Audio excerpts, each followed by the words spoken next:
बाबा साहेब अम्बेडकर की जयंती के शुभ अवसर पर ग्राम दिनोश के होली चकला में लगभग 95 लाख की लागत से भीखालाल भावसार मेमोरियल लाइब्रेरी बाल पुस्तकालय का उद्घाटन किया गया। भीखालाल भावसार मेमोरियल लाइब्रेरी का उद्घाटन दिनोश गांव में किया गया, जो पाटन जिले के 40वां तालुका का एक ऐतिहासिक स्थान है। भीखालाल भावसार मेमोरियल चिल्ड्रन लाइब्रेरी का शुभारंभ श्रेया फाउंडेशन और दिनोश मित्र मंडल अहमदाबाद के सहयोग से किया गया। इसमें 14 आंगनबाड़ियों और 5 स्कूल के बच्चों को लाभ मिलेगा और इस अवसर पर अधिवक्ता महेंद्र भाई भीखा भाई भावसार और उनके परिवार और मुख्य अतिथि शंकु वाटर पार्क के शंकर भाई चौधरी ने फीता काटकर पुस्तकालय का उद्घाटन किया और ग्राम प्रधान प्राथमिक विद्यालय और आंगनबाड़ी के विद्यार्थी और ग्राम प्रधान बुजुर्ग और बहनें बड़ी संख्या में उपस्थित रहे। साहेब આજના પ્રસંગ વિશે અને આપણો પરિચય આપજો। મારું નામ શંકરભાઈ ચૌધરી છે।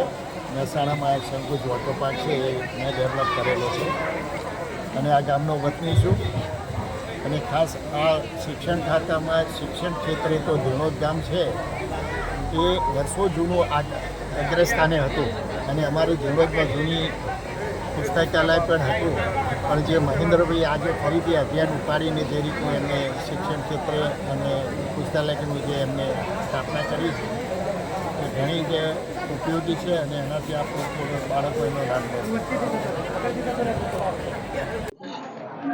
શું કહેવા માગશો આજે જે લાઇબ્રેરીનો લાભ મળ્યો છે જીવનસાથીઓને? આજે આ એક ખૂબ જ સારો પ્રસંગ છે ધીણોદ ગામ માટે। આજે ડૉક્ટર બાબા સાહેબ આંબેડકરની જન્મતિથિ ઉપર જે આ પ્રસંગ કરીને આપણે જે લાઇબ્રેરીનું અર્પણ કર્યું છે ગામને, એનાથી ગામની અંદર જે નાના બાળકો છે, જે લોકોને અત્યારે સમય છે કે જ્યારે એ લોકો વળી શકે છે અને જ્યારે એ લોકો ચોપડીઓ વાંચીને એનો ફાયદો ઉઠાવી શકે છે, એના માટે જે ઓપોર્ચ્યુનિટી જે આજ સુધી ગામના બાળકો પાસે નથી, કે આવી લાઇબ્રેરી નથી, આવી ચોપડીઓ નથી, તો જે બાળકોને એ ઓપોર્ચ્યુનિટી જ ના હોય ત્યારે એની શક્યતા પછી આગળ બાળકને કોઈ રહેતી જ નથી। એટલે હવે આ એક ઓપોર્ચ્યુનિટી ઊભી થઈ છે તો બાળકો એનો ખૂબ ખૂબ લાભ ઉઠાવી શકે અને એનાથી બાળકો પ્રેરિત થઈને આગળ આવે એવી અમારી ખૂબ ખૂબ શુભેચ્છાઓ છે। કેટલા બાળકોને લાભ મળશે આ લાઇબ્રેરીથી? ગામમાં લગભગ 14 આંગણવાડી છે અને 4 કે 5 સ્કૂલો છે, એટલે એમ તમામ બાળકો ગામના જે 15 વર્ષ 8મા ધોરણ સુધીના જેટલા પણ બાળકો છે એ તમામ માટે આપણે આ સગવડ આપેલી છે। કયા પ્રકારના પુસ્તકો અહીંયા આપણી પાસે ગુજરાતી અને ઇંગ્લિશ બંનેના, કેમ કે ગામમાં ઇંગ્લિશ મીડિયમ સ્કૂલ પણ છે અને ગુજરાતી મીડિયમ સ્કૂલો પણ છે, એટલે વધુ પડતા જ તો પુસ્તકો ગુજરાતીમાં છે અને 25% જેવા પુસ્તકો આપણે ઇંગ્લિશના રાખ્યા છે, કેમ કે ઇંગ્લિશની સંખ્યા અત્યારે ગામમાં ઓછી છે, એટલે ગુજરાતીના છોકરાઓ એનો પૂરેપૂરો વધારે લાભ લઈ શકે અને પછી જેમ જેમ એ લોકોનો રસ વધતો જાય એમ એમ આપણે એ પ્રમાણે ચોપડીઓ વધારતા જઈશું।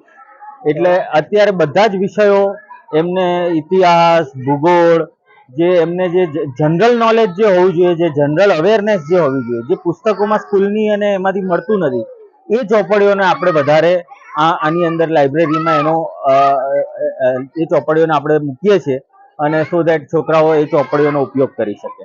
શું પ્રોસેસ રહેશે લાઇબ્રેરીમાં કોઈ બાળકને વાંચવા આવવું? લાઇબ્રેરીની અંદર આપણે એક સિમ્પલ ફોર્મ રાખ્યું છે જેની અંદર માતા પિતામાંથી કોઈની પણ એકની સહી અને જે બાળક જે બી સ્કૂલમાં હોય એના જે ક્લાસ ટીચરની સહી, એ સાથે ફોર્મ આપણે ભરીને સો દેટ ક્લાસ ટીચરને પણ ખબર હોય અને એ લોકો પણ એની અંદર રસ લઈને બાળકને સૂચવી શકે કે કઈ ચોપડી એમને વાંચવી જોઈએ, કઈ ના વાંચવી જોઈએ, એમના ધોરણ પ્રમાણે, એમના વિષયો પ્રમાણે। એટલે ક્લાસ ટીચરને પણ અંદર આપણે રોલમાં રાખીએ છીએ અને એ પ્રક્રિયાથી એ સિમ્પલ ફોર્મ ભરીને બાળક પછી એ ચોપડી લઈ શકે છે અને એમના ઘરે રાખીને વાંચી શકે છે અને પછી એમને અહીંયા ગાડી પાછી આપીને પછી બીજા બાળક લઈ શકે છે। આજે જે મહેન્દ્ર ભાવસારે ત્યાં લાઇબ્રેરીનું ઓપનિંગ કર્યું છે, તમને કેવો અનુભવ છે?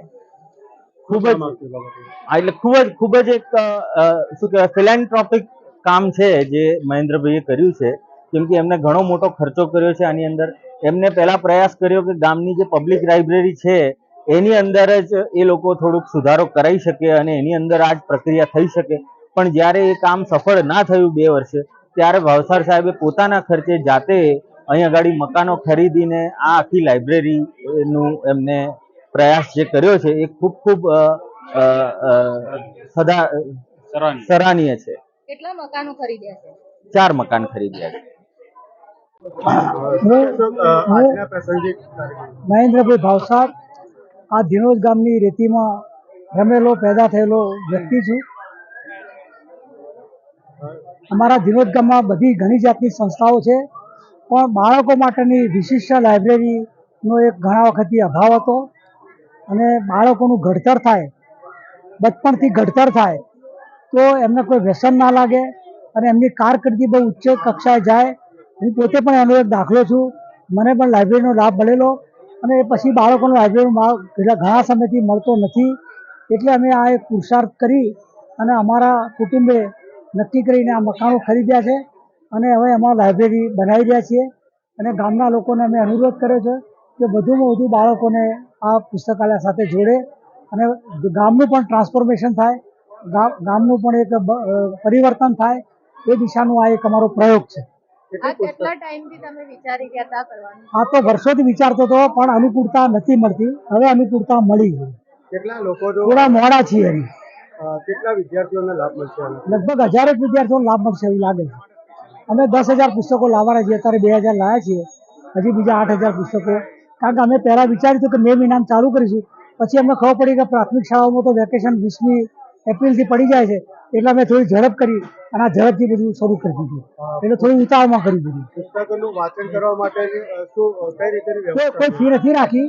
પુસ્તકો પાછા આવે એ જ અમારે બધા પાસે અપેક્ષા છે. બસ કોઈ ફી રાખી નથી.